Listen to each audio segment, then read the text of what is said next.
I'm Al McFarlane. Welcome to the Conversation with Al McFarlane. I'm glad to be here and glad to have you along as well. Today, every Friday, we call it the Healing Circle. And what a special time it is. It's a time to share, to learn, to be introspective, to examine our feelings, our mental health, our physical health, our community health, the health of the planet, the health of the nation.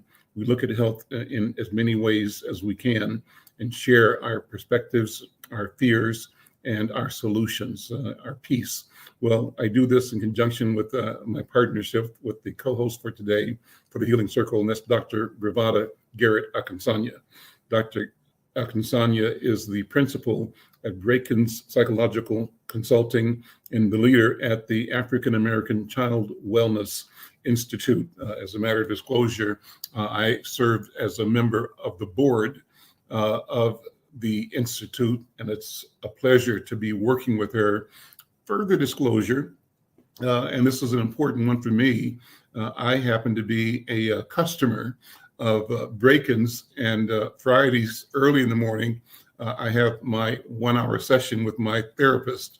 And I've been in therapy for about 3 years. And the reason for therapy for me is I want to discover how I can be the best me I can be. What can I do differently? What can I learn about myself? How I interact with the people I love, people that love me, and how do I navigate as a elder and as an African American man in an environment that is often hostile or resistant, or is the hostility a figment of my imagination? So you need help.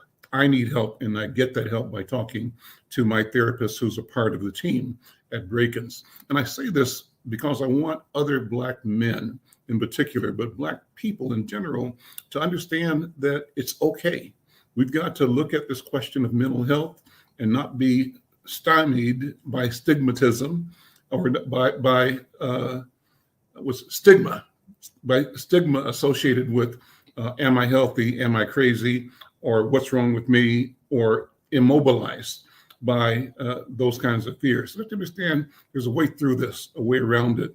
So I say all this to encourage other Black people and other Black men in particular to look at health and look at wellness and be proactive and find and engage those resources in community like Braken's and others who can help you navigate toward your best self.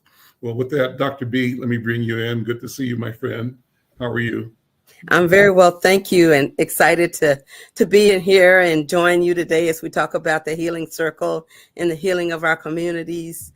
You've been on this battlefield for a long time, and I'm really grateful for the voice you give us as a Black community. And not just that, a multicultural, diaspora-based Black community around the world. And not just that, all of our other brothers and sisters who are BIPOC members get voice here with you on the work you do, the podcast, the newspaper, the global citizen you are, and that you introduce us to becoming here in this community in Minneapolis. So thank you for including me as part of the wonderful work you do. And today, as we talk about stepping into the healing circle, I would just like to tell people the protocol, if you don't mind. Mm-hmm.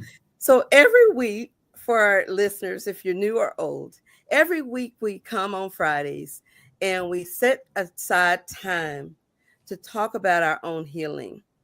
This is a safe environment where sometimes we laugh, sometimes we cry, sometimes we get angry, but we are our true selves in this space.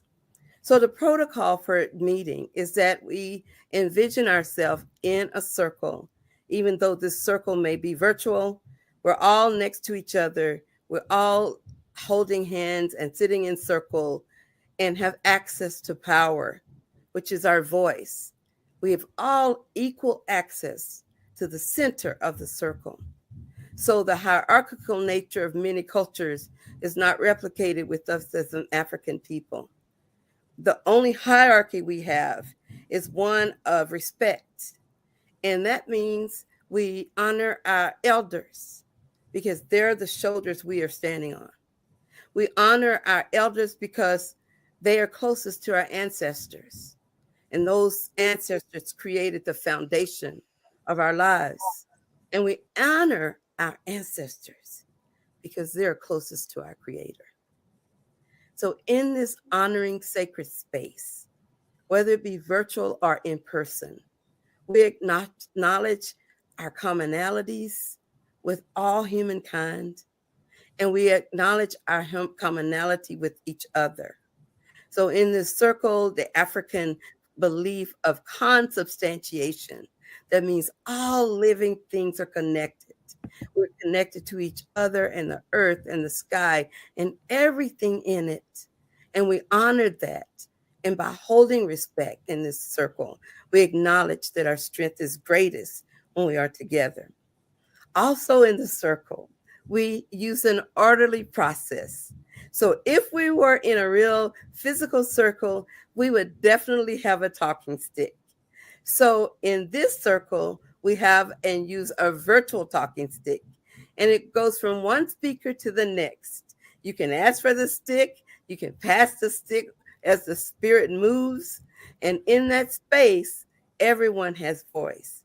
So we say Ashe today to our Creator, Ashe to our elders, Ashe to our ancestors, and Ashe to our listeners and those who are viewing us right now. Thank you so much for joining us. And I give the talking stick back to our village Baba, Brother Al McFarlane. Here's the talking stick. Thank you, Sister B. You know, Dr. B, I so love the teaching that you do in talking about protocol. I think that even the language, the word, the thinking about how we order ourselves with each other is important. And it's important to tell, you know, I recall being in Ghana, doing some work to promote an international arts festival. And when we would go into a room of elders or chiefs or kings or queen mothers, the convener of the meeting opened the meeting by doing what you just did. And that's speaking to the ancestors and asking the Creator to be present in the words, the thoughts, the ideas, the energy, the attitudes of all in the room, and to ensure that the truest truth emerged on every syllable and in every motive. And so that's a wonderful thing. I think that one of the things we need to do is try to figure out ways to broaden our appreciation of how we should order and can order when we come together, and create a system that allows us to start meetings like that all the time, because it also centers us, gets you settled, gets you, you know, kind of in a place where you can focus on what you're going to be talking about and what's around you and your feelings. And so I think it's a wonderful thing. So thank you again, Dr. B, for doing this and leading this every week. Excuse me. I also wanted to say that this is a particularly interesting time with the challenges continuing in Ukraine, and now the challenges in Israel and Palestine, and probably numerous other conflicts around the world. And I wonder, and I'm saying this in hopes that somebody listening or viewing may want to jump in the conversation and be a part of it. And if you do, I think just send an email or send a note to the comment saying you want to have your voice in this conversation. We want you in it. So, you know, we'd be glad to bring you onto the conversation. But I'm concerned that there's a feeling of pressure. Mm-hmm. There's the pressure of this massive and costly and, you know, we're becoming almost, what's the word, anesthetized to Ukraine. We've normalized that killing, and that's unfortunate. It's disastrous. And now we've got the imminent danger coming out of the Hamas attack on Israel on October 7th. And so we're kind of holding our breath to see what's going to happen there. And we also have pushed to the side a little bit the drama of former President Donald Trump in his trial, I think in New York right now, what that means. So a lot is going on. And how do we navigate that? How do we keep ourselves from being overwhelmed? And how do we figure out a way that we can sort of see that despite all this turmoil in the world, it's on TV and we see and hear stuff, we still have a way to keeping our blood pressure down, and our sense of humor and our commitment to being ourselves. What do you think? Do you see what I'm describing as real, the sense of pressure in the community? Yes, I do. And actually, I've thought about it for a while now, even as we entered Ukraine, and because our community, we're already dealing with killing of Black men and boys and girls. But even larger than that, the unprecedented number of mass murders in our country has been weighing me down emotionally, even physically, because I feel connected. That sense of consubstantiation is so real for me and many of us.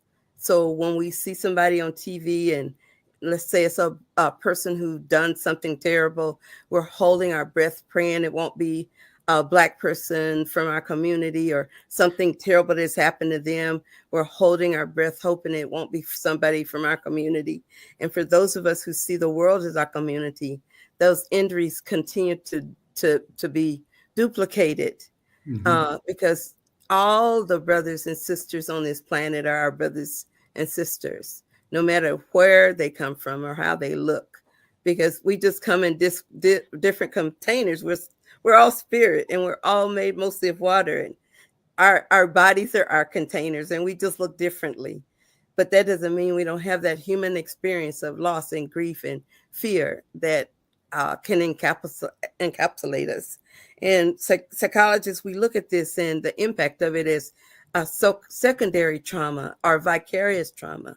So by watching others suffer, watching others harmed, watching others blamed unfairly, those things, we kind of gravitate to them as a Black people. And because we do that, we're in a place of healing constantly, even though it may not be our immediate family. We're spiritual in nature. Many of us say, thank God that it's not us, but at the same time, it is us. So that simplicity, that experience of connectedness and collectivism brings to us a painful experience when we see war, when we see people turning on each other.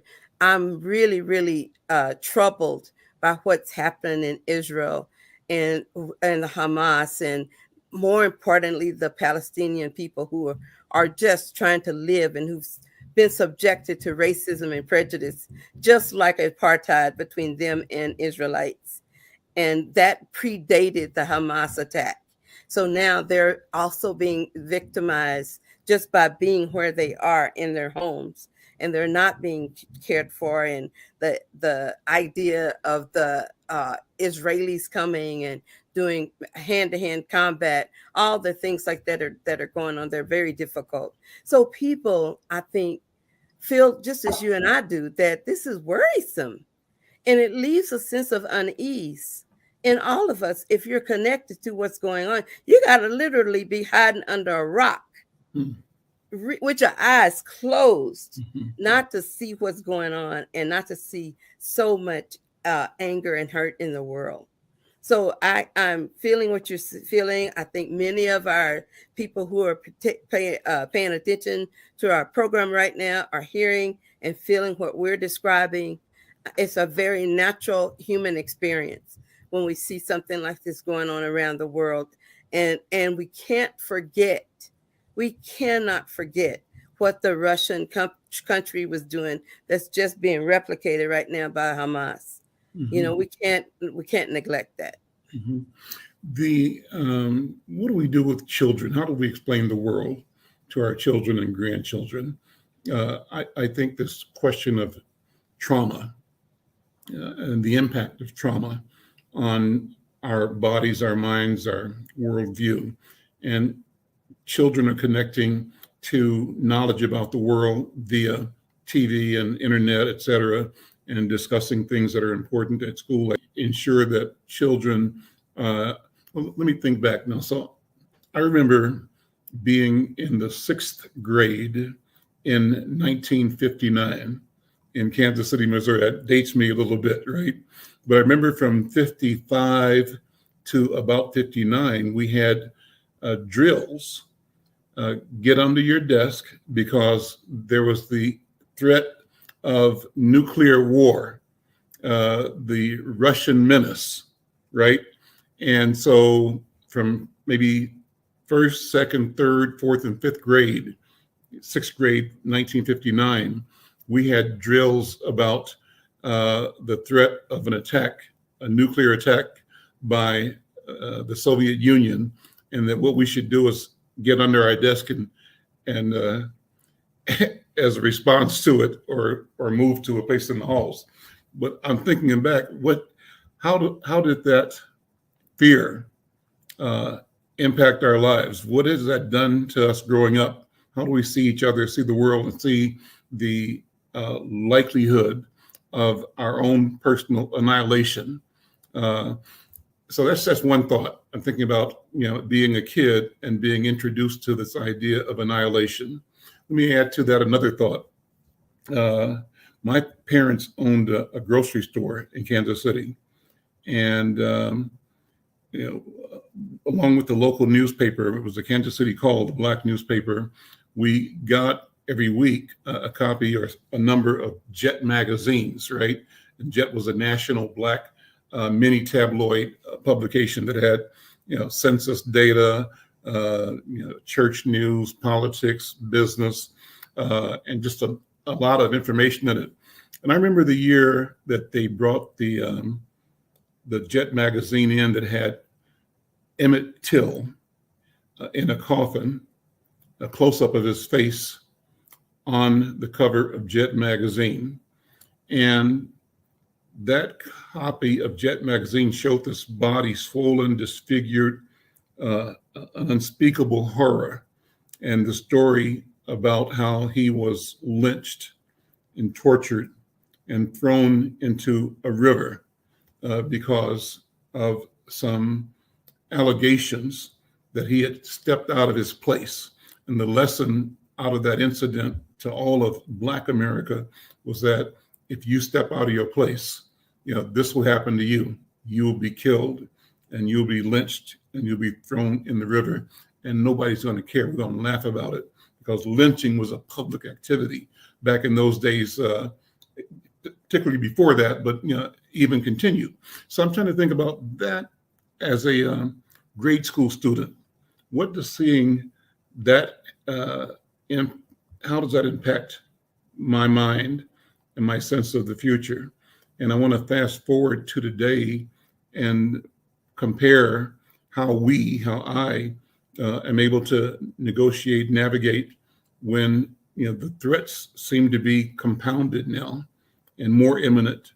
I don't know. What do you think? I'm just musing, Dr. B. So how does a person, again, maintain a balance and some confidence in the ability to move? And you're muted. I'm going to pass the talking stick back to you.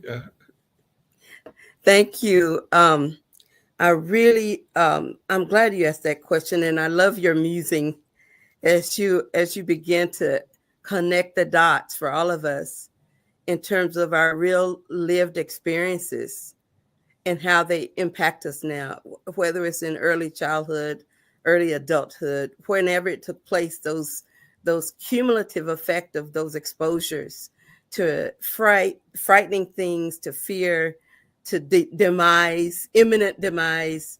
Those things, they kind of set up in our spirits. They take hold of it, and they stay there, and they can be triggered by certain circumstances. So it's important, I think, when we think about ourselves and how to manage it, there are some positive affirmations that we often can use if we've got them. And often it can be as simple as, I've lived through this before, I'll make it through it again.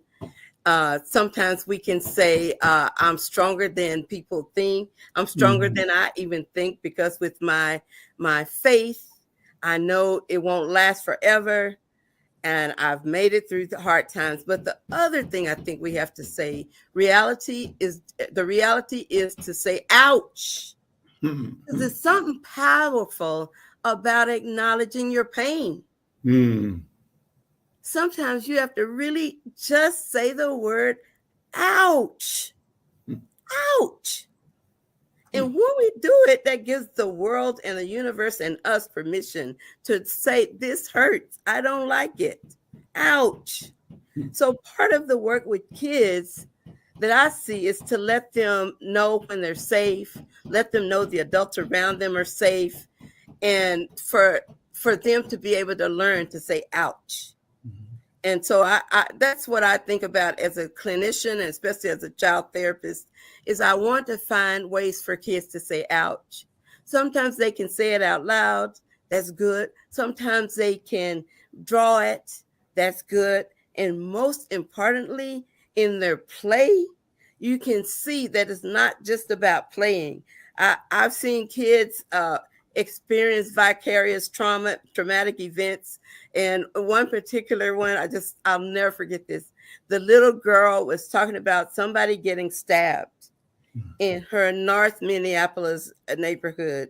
And they were next door, and everybody was having a party at her grandma's house, and somebody down the street or next door got stabbed, and the police were coming, and so in her little drawings, she had not drawn in her little place, she had a little police car rushing up in front of the house. She had talked about the police car, and she said, and somebody got stabbed, and when she drew the stab person, because she made like a foundation, like the ground for him, and she was just doing red stabs. She was working out that pain. And then the reason I don't forget it, and she said, and the police were coming from people's house to people's house. And when they came to our house, my grandma didn't want to talk to them because she had been drinking gin. She said my grandma didn't want because she had some gin. So it was such a innocent depiction of what she had seen from her own perspective. But we teach children that it's okay to say ouch. And somewhere between then and adulthood, somebody tells us we can't. So if you have to hold that ouch in, it's hard to heal. Look like you need it. I do. I'm thinking about the question of therapy, because I opened up talking about my being in therapy and being a customer of your company. And I raised the question about therapy for our children and therapy as one of the ways to respond to trauma. And I believe that, and I've seen that the society moves with an amount of swift compassion when tragic events occur in white communities. It's a fire, it's a terrific, horrible accident, or an incident at a school, and all of the general community, us included, respond by saying we need to make sure we protect these children and give them, the tools to keep, and move towards normalcy and not be, again, stymied or stifled or traumatized further by having witnessed and experienced some event. And, and I've always said that, but too often things happen like that every day, all up and down the street, just like that child was talking about. But there's no system, no process that declares that all of our children need to be addressed and saved and responded to and supported. So how do we is that a fair assessment, number one, that our pain, our trauma is not regarded as real at the societal and institutional level? And even if it's not, what is our obligation to know that it's real, and to bring our own solutions to ourselves in a way that we even have to challenge, the power downtown to demand the resources and the attention that our pain, our ouch, deserves. I'll pass the talking stick back to you. Well, I'm glad to receive it. That question you just asked is it's about social justice agenda that we have as a Black people. And when we talk about Black lives matter, Black pain matters, and the skill set of recognizing that we deserve the right to be well, just like any other creation on this planet, and recognizing that we have to learn how to get our wellness and how to access those services for ourselves, and demand that they be recognized and attended to in our social cultural environment. So one of the things I think about when I hear you say that is that our ouch needs to be acknowledged through legislative practices. It needs to be, services need to be funded by people who understand that ouch. Because for too long, we've had majority culture trying to heal us and mold us to be like them. And that was the only measure of wellness, is that your pain had to look like white pain. Your articulation of your pain had to be like theirs before they realize it. They'd have to be able to see your humanity in a different way to treat you. So one of the things that I think is important when you talk about that is that systems continue to perpetuate. They may not physically lynch us, but we're lynched systemically by medical areas, by educational areas, by criminal justice areas. And the lynching they're giving is lynching of our spirits and our bodies, and using our bodies to make profit from our pain, as you often refer to. Mm-hmm. So when I think about what we need is to be able to tap into our ancestral ways of healing. I have seen children, adults, elders drumming with tears falling down their cheeks. And that drumming, they say, is the heartbeat of our culture. And the reason we respond so deeply to drumming is because it reminds us of our innate rhythm of keep going, that says keep going by our Creator. So our Creator says, as our heart beats, our internal drum beats, as that drum beats, it's the request and command of our Creator to tell us to keep going. I have a reason for you to be. I have a reason for you. Now, how do we teach that with children? Mm-hmm. We sit in a little circle and we feel our hearts. And we think about, what is our heart saying? Is it saying boom, boom, boom, bang, bang, bang? What is our heart saying? And children are quiet and they stop. And when they're safe, it's a steady beat. When they're afraid, the beat gets quicker. And we get them to listen to their own heartbeat so that they know what to do when they're afraid or angry, to breathe and reassign new breath to that drum beat internally. We do it as adults when we stop and we do imagery and we see ourselves in a beautiful space, maybe that only we could go, or a place we've always wanted to be. When we go there in our spirit and we stop and we hear our breath and we hear our heartbeat, and that's when the Creator gives us direction to keep going.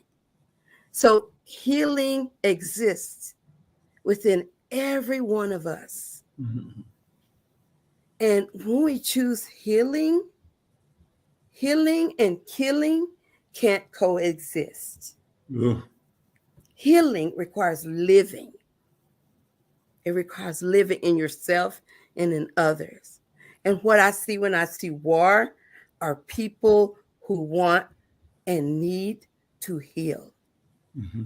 And they think more killing will lead to their healing. But it will not. It cannot. That's powerful, Dr. B. That's powerful. So killing and healing don't exist in the same place. They can't. Not in the same breath. Yeah. And then how do we, again, attune ourselves and our hearts and our minds to the power of healing and allow it, encourage it, nurture it so that it dispels the impulse for negative action, for killing, and iterations of that are destructive, that are divisive, that are hurtful to ourselves, to our families, and to humanity, and to all of living things. Well, I think it's wonderful to have this conversation. And I think this is what our dinner conversation ought to be in all of our families. I recall now too, Dr. B, that's why I love talking like this, sitting at a aunt's house in Kansas City. I might have been like 20 years old, 21. And for some reason, this was a special weekend in my life, might have been 21, 22 even. And I was sitting at this dining room. They were sitting on chairs and on the floor under the dam, like 4 or 5 aunts, my mother and 4 of her sisters, and maybe my sister and a cousin. I was the only guy in the room, young man in the room. And so all of a sudden, these are aunties that I grew up with. Hey, Auntie Tiola, Auntie R.T. Augusta, Auntie Ernestine. These are aunt and I'm nephew Al, or my mom's son. And then all of a sudden, one person started talking about what the world was, like maybe trouble in the world. But we have something in our family that's carried us through generations, and that's why we're here today. And I believe that, And so I don't remember exactly what she said, but I remember the spirit of what was being said. And then the next person said, well, I remember A, B, C, D, E, and here's what happened to our people. Here's how we survived it, and here's how we've come. And for that, I'm grateful today. And I believe that, I don't remember the words, right? But the spirit was speaking in them. And then the next person said, so it's maybe 8 people in the room altogether. And after about the 5th person, I said, oh, I see what's going on now. Each person is making a declaration or a testimony or saying something. And once that person says it, we're sitting in a circle, the next person speaks, and the next person then speaks, and the next person speaks. I said, no, this is going to get to me in a minute. And I've never been in this situation before. But they're going to expect me to say something because I see what's going on here. And so it went around and got around to me. And I kind of looked tight-tongued, couldn't talk, looking perplexed, like I wasn't sure what was happening. And one of my aunts said, boy, what you got to say? And so I said, oh, you expect me to say something? And they said, yeah, it's your time. You got to say it. And so I can't remember exactly what I said, Dr. B, but she said to me, who are you? And why are you here? Who are you and why are you here? And you have to answer that question right now. Right now. And she said she turned to a verse in the Bible in Exodus. And the verse said something about Moses speaking to God and God responding, why are you calling my name? Go talk to the people so they can move forward. That is your work. That's who you are. That's what you got to do. So I remember that, but that's the spirit. So let me just share that. I see our brother, Dr. Oliver, is joining us too in a minute. react to that, respond to that, and maybe Dr. B, respond to the idea of how a person becomes aware and how that settling in a person, on a person of a spirit, the spirit, can guide that person. Because I think that was one of the defining moments in my conscious, life and awareness. But there have been many more like that, but that was one, and it was appropriate to tell it right now. What do you think, Dr. B? I think that's a lovely story. And I think it shows how power is shared in our culture, regardless of your age, that you have value. And I think that the reason that you could claim that power is because that space was made for you. And whether you expected it to happen when you sat there in the first place, you could see the way it was going and creating that space, just that space for voice, is what allows spirit to come. Sometimes that space is just being silent long enough so somebody can think it through. Sometimes that space is setting up models of sharing. But the most important part that I heard you say was, who are you and what are you here for? What are you doing here? And giving you a right to claim that and knowing that it can evolve over time. But in that moment, you are here. That's the main point. You're here and you're somewhere. And knowing that you have a place there. That's what I love about our culture. Everybody has a space. So I think at that point, I would just, I have nothing else to say about it. You already showed it. I think my answer then was that I'm my father's son, and I'm here to do what he sent me to do. Wow. That's my work. Let me bring Dr. Oliver in just a second. Before we do that, here's a message from one of our sponsors. Thank you. Are you or someone you know recovering financially from the COVID-19 pandemic, the lockdown, or any other reason? If so, help is available. Findhelp.org is a site to find a wide range of resources, including food, medical care, and more. The best part is based on your zip code. Visit findhelp.org, enter your zip code and the service you need. You'll get a map directing you to the organizations that can help you. Help is waiting at findhelp.org. If you need help starting anew, findhelp.org is the site for you. All right, we're back, and I want to broaden the conversation by bringing in two other great voices today. Let me start with Dr. Oliver Williams. I know, Dr. Williams, you caught a little of the conversation between me and Dr. B, but let me pass the talking stick to you and say what's on your mind. Well, it sounded like the conversation was around how do you find your place in the community? How do you contribute? And hearing the story, it sounded like it was a way to be able to find your place within the community. And as you were talking about that, and you were talking about your father, one of the things that my father used to say to me when I was growing up, my father died when I was 16. And so, but he would say, don't be an educated fool. And one of the things that I appreciate is and sort of, it sort of resonated with me as I interacted with people throughout my life.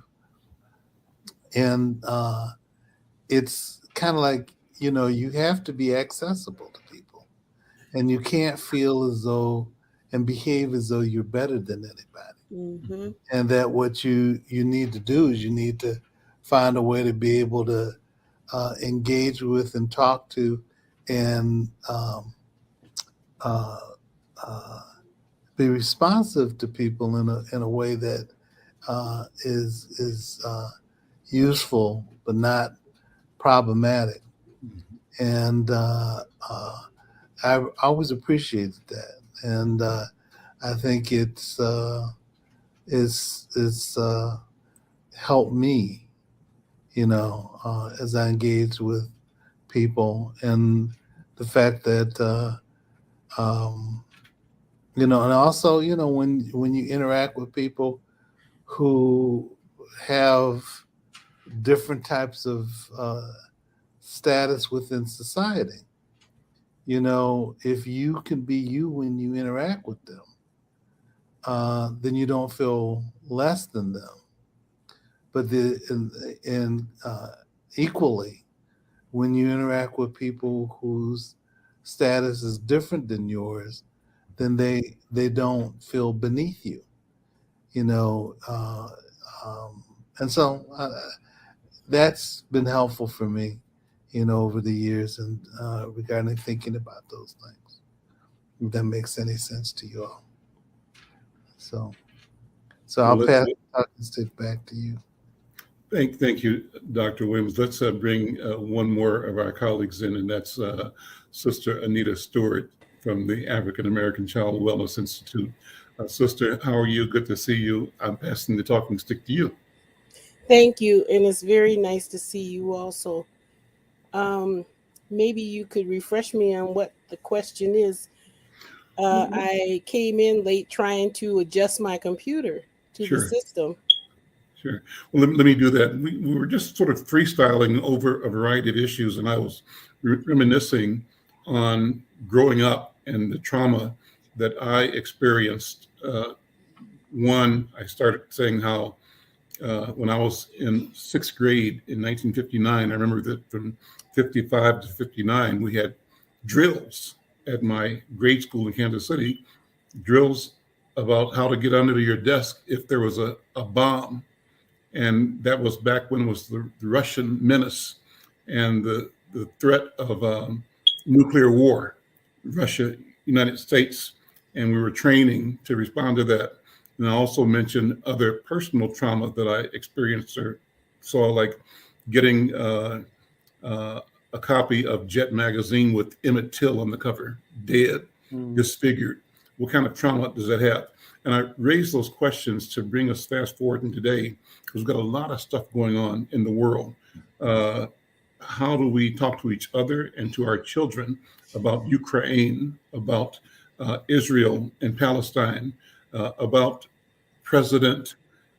former President Donald Trump under indictment and facing 93 charges in 4 different trials? All of this is massive pressure. And with that, and that's on television, on social media, and with that, how do we figure out how we protect ourselves, our own sanity, but our responsibility to children as well? So that was kind of the question. With the notion of war being imminent right now in the news, and other things that reflect dysfunction in the government and betrayal of the country by a former president, how do we keep balance and sanity in ourselves, in our children, our families? So that's kind of the background. I guess I've always been very open with my children about everything, including sex. I mean, including war, including trauma and what that means to them. It was like ordinary conversation with people of color that we needed to educate our children about what's going on around us. And so that was very important subject.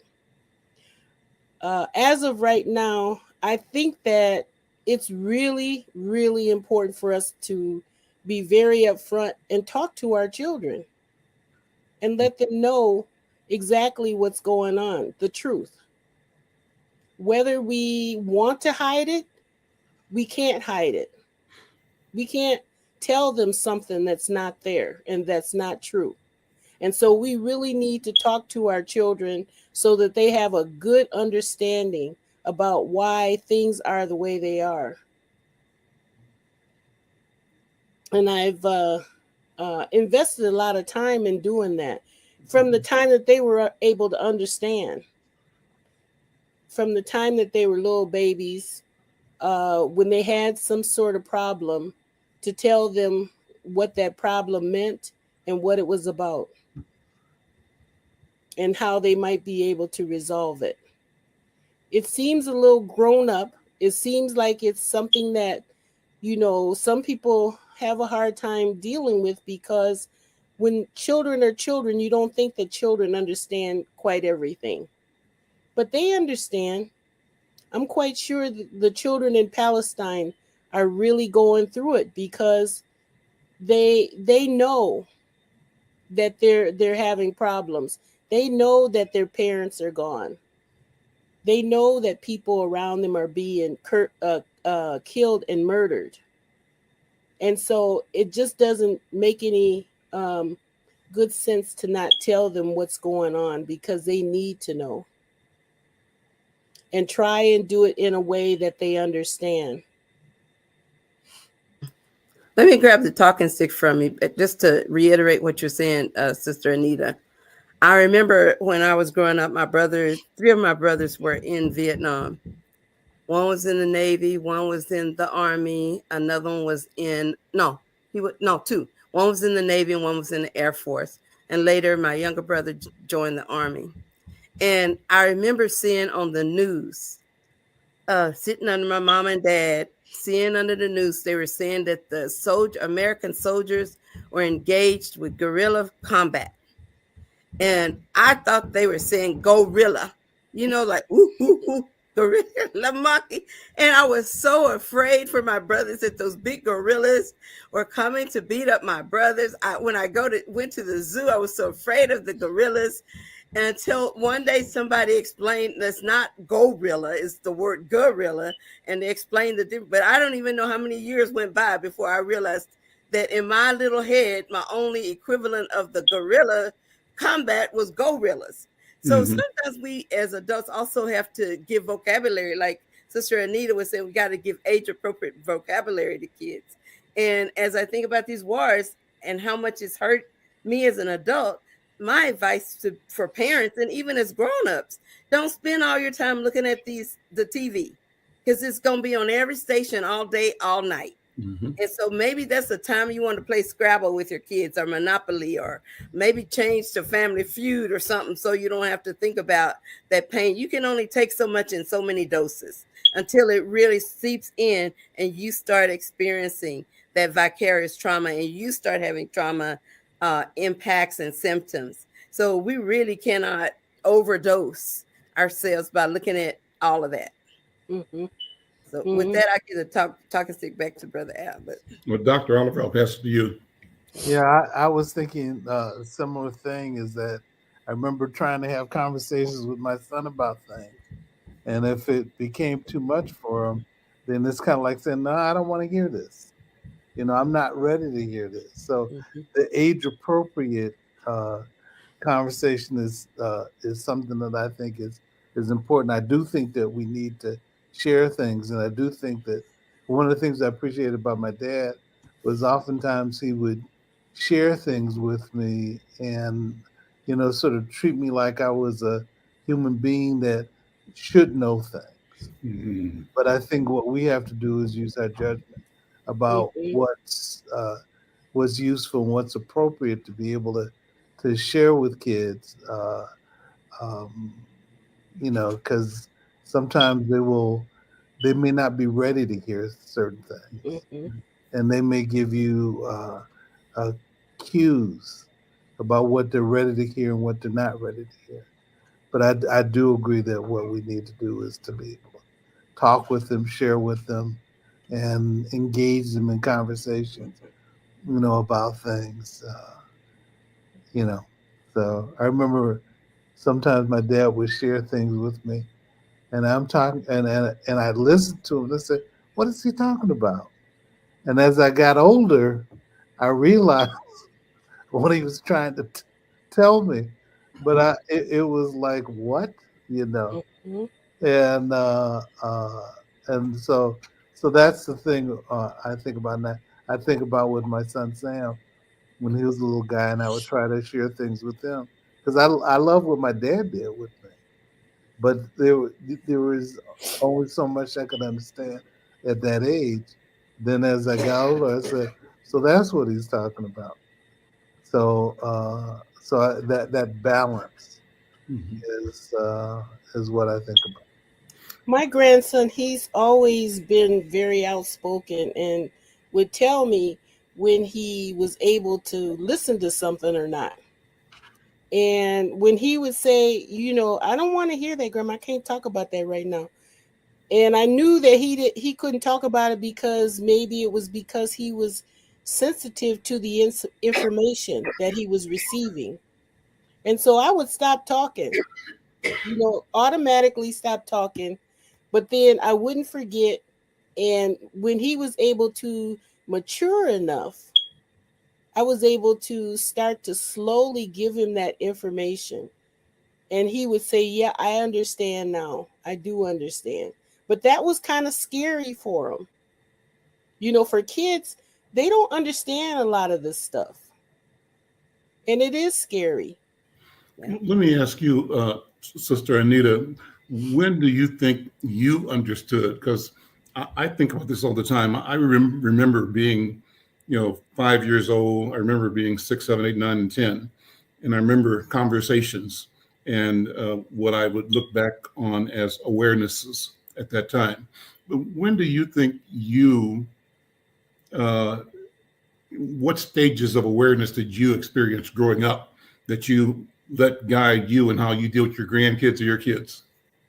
Well, like Dr. B said, the age is very important.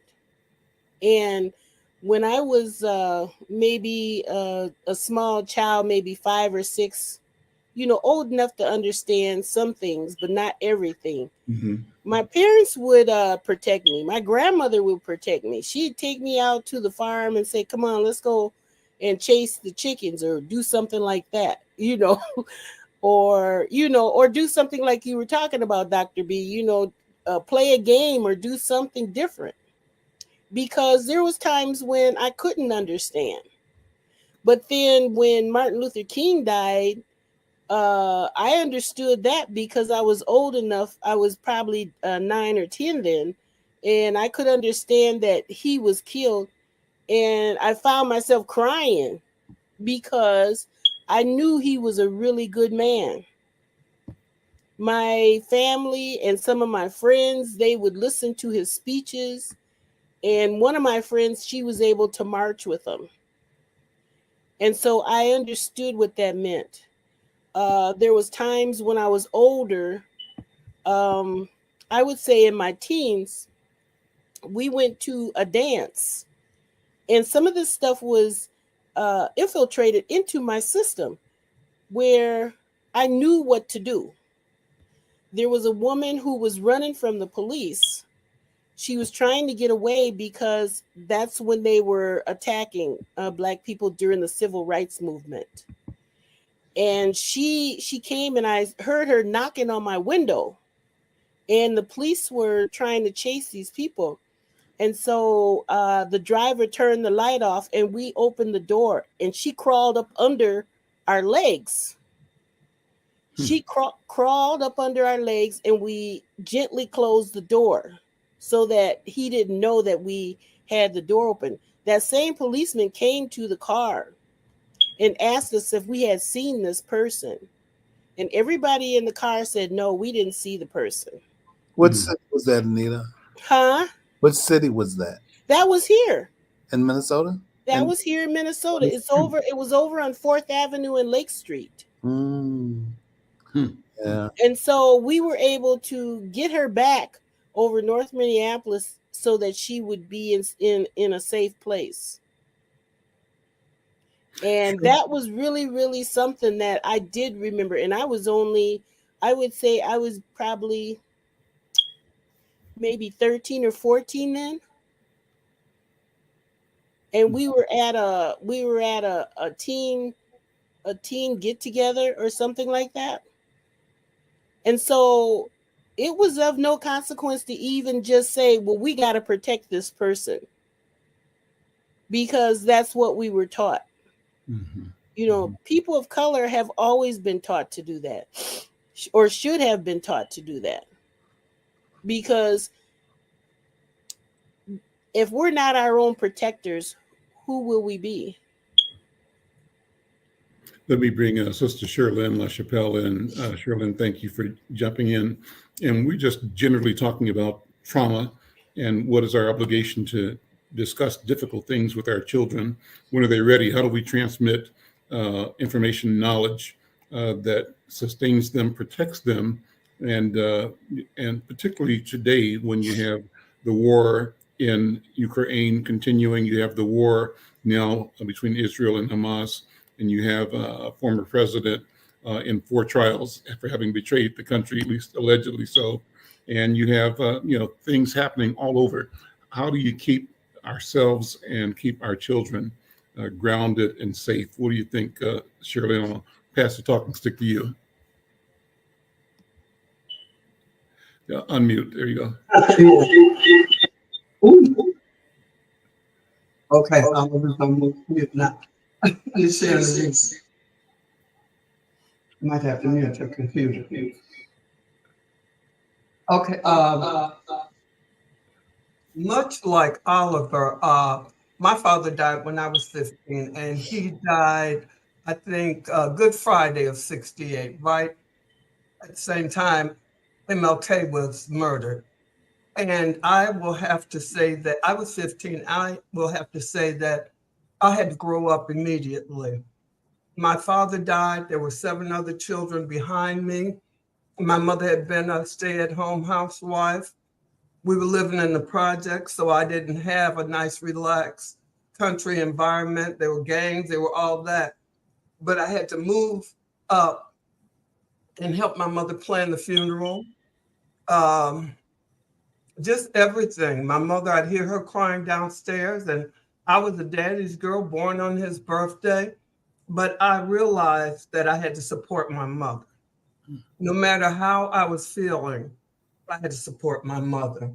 And that's when I started suffering with depression. All I can tell you is I have found it better to tell children what's really going on. When I was in trauma services at Hennepin County Medical Center and I was on trauma call for gunshot wounds, car accidents, when they called me on the weekend and said, we've got 2 gunshot wounds coming in, I'd wake my children up, put them in the car and bring them to the hospital with me. And they would sit out in the hall as we bring the patient through to go get ready for the OR. I wanted them to see that people really died when they're shot. Wow. That don't wake up and go home, and what it does to other family members. Needless to say, my children are doing fine. Nobody owns a gun. Nobody has done a violent act to anyone, and they do know that guns kill. And yes, it might have been somewhat traumatic, but I would rather have them understand that this is not a kind world and that we must treat others with compassion and move away from those violent individuals. And anybody who tries to make you feel like harming somebody is no big deal, it is. And I wanted them to see that. Dr. B, Dr. Oliver. My last comment is about the war. I've stopped looking at the news. I can't take it anymore. Mm-hmm. I'm traumatized from that. I'm triggered because I'm afraid World War III is about to happen. I'm so frightened of that. And the next thing I'm frightened of is that we will start to have terrorist attacks in this country. And because of what the president said, throwing his weight, totally, we're with you all the way. I feel the appropriate thing, if President Obama had been there, would be to sit both parties down, and we have to have a ceasefire now. We're not giving any money to kill any people. Let's figure this out. This has got to stop now. But when you go and say, we'll give you $10 billion and we're behind you, that's like telling your child who's beating up on people in the street, I'm with you all the way. And you know he's wrong. The other kid may be wrong too, but what you did was escalated the situation. You did not bring it to a peaceful resolution. So with that said, I will pass the talking stick back to you, Al. Thank you. I think that's it. We're out of time. What a wonderful program, an important issue. But I think we are moving in a space where we have to have Al, you're on mute. Okay. No, it's not. I can hear him. Okay. But we're out of time. Thank you all for being here. Al, you're still on mute. I am not sure why, because I hear him. I hear you, Brother on Alex. my side. You know what, though? Let's say goodbye to everybody. We'll see you next time. Take care. Hey, bye. Bye. Thank you. Nice seeing you.